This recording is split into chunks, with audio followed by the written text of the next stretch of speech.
So there's basically three principles of success when you're selling on Amazon. The first one is you got to know how to create a good listing. That your listing is basically your brochure, it's your catalog, it's your eyes to the world on Amazon. And we're going to walk you through everything you need to know and all the different components of creating a good listing on Amazon later on in the course.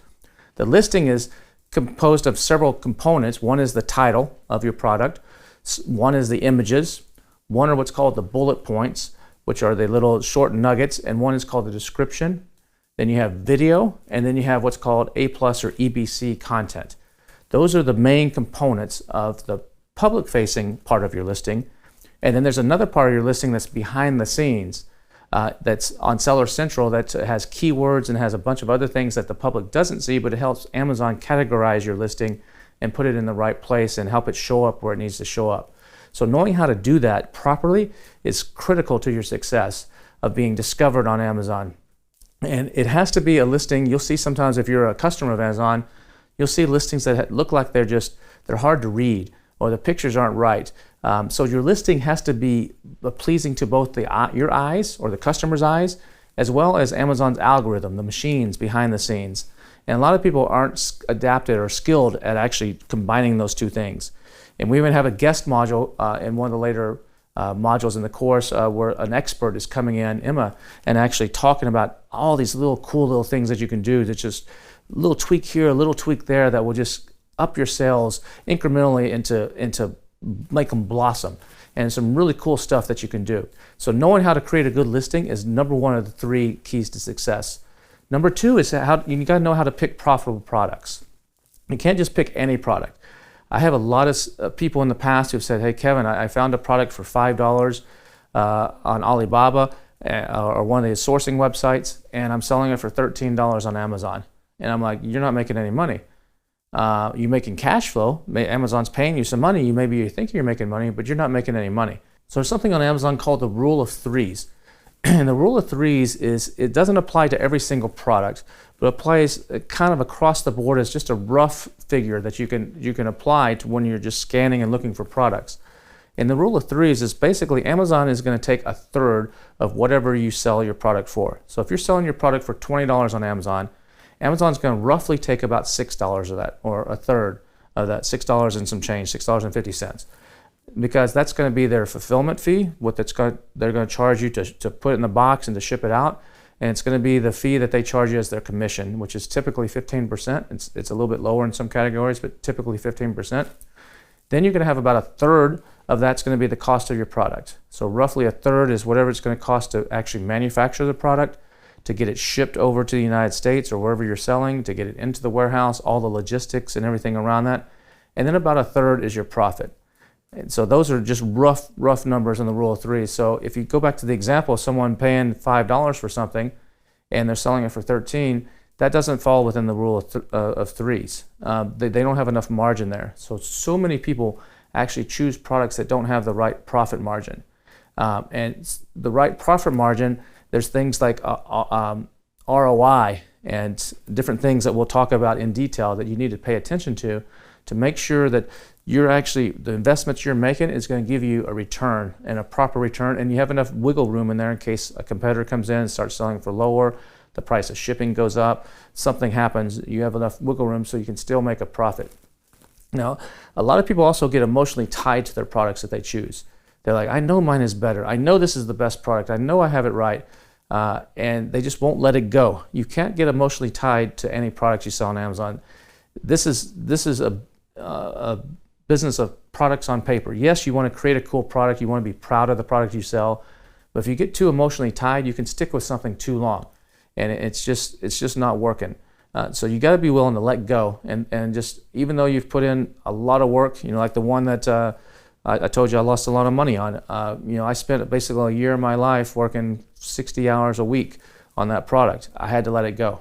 I just had to let it go, even though I knew it was one of the best. We had 5-star reviews across the board. I knew it was one of the best. I had to let it go. So if a product is not working, what I like to give it is about 6 months. So I'll give it about a 6-month window to get the bugs out, if I stumble a little bit. And after 6 months, if it's not making me whatever my target profit goal was, I abandon the product. And you may say, like, well, Kevin, why, if it's making you a profit, why the heck would you abandon it? is because I look at it like stocks. I look at products like stocks. If I can take that same investment and put it into something else and make more, I'd rather sell that. Even though this one's making a profit, maybe there's something else I can actually make with the same money, I can make a higher profit. And so that's what I'm constantly doing and looking to actually keep my portfolio in check. Now, a lot of people also will expand into a lot of products. I don't believe you should do that. Typically, most people make about, if you have 10 products, it's that old 80-20 rule. 20% of your products are making 80% of your profits. And so I'm a believer in keeping your product selection narrower, not wider. Some people like to grow it into hundreds or 200s of products, but it just becomes harder to manage. It becomes more cash flow. You're going in different directions. I recommend trying to keep it down to 10 to 20 products in any single account if you can. Now, there are exceptions to that where it makes sense to do a lot more, but if you can do that and then constantly be switching them out to actually fine tune them, because what's going to happen is if you end up selling your company, when you sell the company to one of these aggregators, they're not going to buy your whole account. They don't come and buy your whole company. They buy products. And what they do, and they take that product, and they might not buy all your products. They buy that product and they move it to their account. And so if you have all this extra riffraff in there, it's not going to do you any good. So focus. The third most important principle to succeed on Amazon is you need to know how to drive traffic. You can't just put it up. Remember I said it's not a field of dreams. You can't just put it up and expect people to come.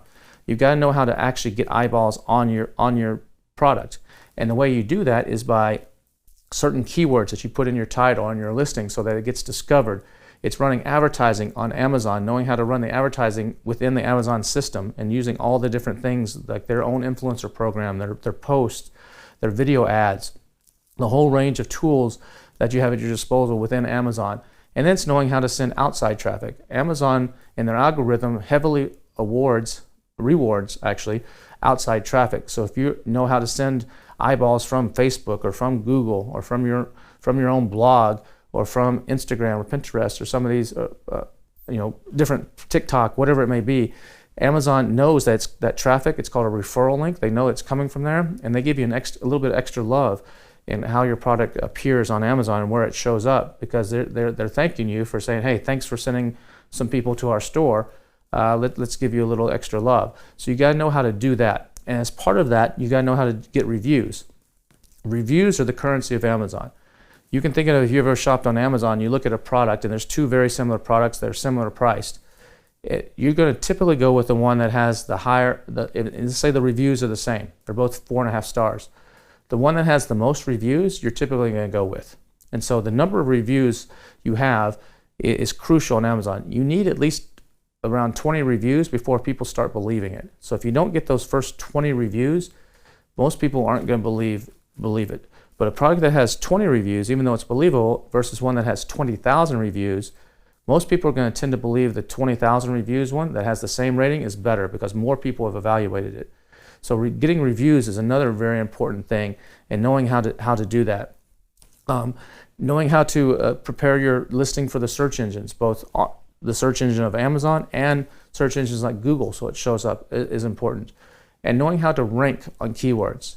Because if you don't show up on the right keywords that are relevant for your product, you don't show up on page one, particularly in the first half of page one, your sales are going to be much lower than what they should be. If you are able to rank, especially in the top 3 positions, the top 3 positions typically account for anywhere from 20 to 50% and sometimes more of all the sales for any given keyword. So you've got to know how to actually rank for those keywords, and we're going to show you that in the course as well. Those are 3 of the main success tips and keys that you've got to master if you're going to succeed here on Amazon. And there's also 5 other really important metrics you got to pay attention to when you're selling on Amazon. One is keyword demand. Now, how much demand is there for a product on Amazon? If you're creating something new from scratch, you've got to create that demand either through press releases or through buzz or through media or through some other mechanism. But selling on Amazon, you can often see what's already in demand and see where there's an opportunity to compete and take advantage of that. And keyword demand doesn't mean just knowing which are the big keywords that have the highest number of searches per month, because a lot of times the keywords that have the highest number of searches are more competitive, and they're not the ones that actually convert to the most sales. People oftentimes start with a general keyword and and do a search, and then they refine it into a more specific keyword. Like I might start with the word hand sanitizer, which has, during the pandemic, had searches of over 2 million per month. And some people are buying off of that keyword, but a lot more higher percentage of people are buying off a hand sanitizer with gel, or gel pump with gel pump. That's a longer tail keyword that only has maybe 150,000 searches, but the number of people buying off that and the competition is lower. And so those are some of the things that you got to know versus competing on the higher ones. You also got to know your profits. On a private label product, after everything is said and done, all your advertising, everything, you should be shooting for about a 20% profit. Now you'll hear sometimes on podcasts, on other places, someone will say, I have a 60% profit or 80% profit. Most of that is people talking out the side of their mouth. They actually aren't factoring in everything that they need to be factoring in. And so I would not believe most of that 60 to 80%. I'm not going to say it doesn't happen. There are certain ones that do. But even one of my most successful products that my landed cost is $1.52 and I sell for $19.95 on Amazon, it doesn't have those huge profit margins. Once you factor in all the cost of advertising and everything, it has good profits. But be careful when people are saying their bottom line profit after all their expenses is that high. They're probably not factoring in something. But 20% is a good number to shoot for as a private label seller. You also need to know your relative rank. Relative rank means how do you rank compared to your competition, and which keywords are you ranking on? Is your competition ranking on some keywords that you're not, and how can you get into that position? How are you relative to everybody else? A lot of people look at something called BSR, and we'll talk about the terminology here in the next module or in a future module. But BSR is bestseller rank, and you hear people worried about their bestseller rank, how well are popular they are on Amazon. That's not the thing you should be focused on. You want to focus on how are you relative to your competition, because you may have a bestseller rank that's lower than your competition, but you're ranking better on the keywords that matter, and so that are less competitive, that aren't costing you as much to advertise on, and so on. So that's important. Another important thing is ROI. That stands for return on investment. We're going to show you later how to calculate that. But that basically means if you put in $1 and you get back $1.50, that's 150% ROI. You get back your original dollar plus the $1.50. So that's 150% ROI. I like to shoot for products that have at least 150% ROI. Some people are fine with 100 or 75%, but anything below that is difficult to make money unless you're just selling tremendous volume, unless you're just doing a pure volume play. But when you get to ROIs below that, typically you go any kind of competition that comes in that's price sensitive can hurt you too easily and really crush that ROI. So I'd be careful on that. Shoot for 150% or higher on your ROI. It's a whole module later on how to calculate all that. The last one is cash flow. You really got to pay attention to your numbers. You really got to know when I got to buy inventory, when I got to pay for this. Your cash flow is critical to your success. I've seen cash flow kill more Amazon businesses than anything. The worst thing you can do is run out of stock on Amazon. You spend all this time and energy to create a great listing, to do those 3 key principles, to pick the right product, to drive outside traffic. You're a runaway success, and then boom, you're out of stock on Amazon. You're calling your factory frantically saying, hey, I need more. And they're like, well, no problem, Kevin, we'll have those to you in 3 months. You're like, no, I need them now. Well, we're backed up. We got other orders in front of you, and you're 3 months not selling on Amazon. All that work you just did, 80% of it's thrown out the window. You're going to start almost all over again when you come back, and that can just derail you. So knowing your cash flow and knowing what you really need, and we're going to talk about that and show you exactly how much money do you really need to start this business, is critical. Now, what I always like to say when you're in your mindset of your Amazon business is I look at it as a 3-year plan. So in the first year, I look at it as you're learning. This is your learning year. You're earning hopefully a little bit of money, but you're really learning. You're making a few mistakes, but hopefully at the same time you're earning some money. The second year, I see it as the optimization year. Now you kind of know what you're doing. Let's see how we can optimize the existing products we have and maybe add some additional products to the mix. And then the third year, that's the year that you're prepared to sell. In the third year, you're like, okay, now I got this thing rocking and rolling. What do I need to do to get my business in order so that I can sell this to one of these aggregators or one of the strategic buyers that will pay me a a handsome fee for all the hard work that I've done, and I can take a bunch of chips off the table. If you go into it with that mindset, you have a really good chance of success. So hopefully this has helped you, and we'll see you in the next module.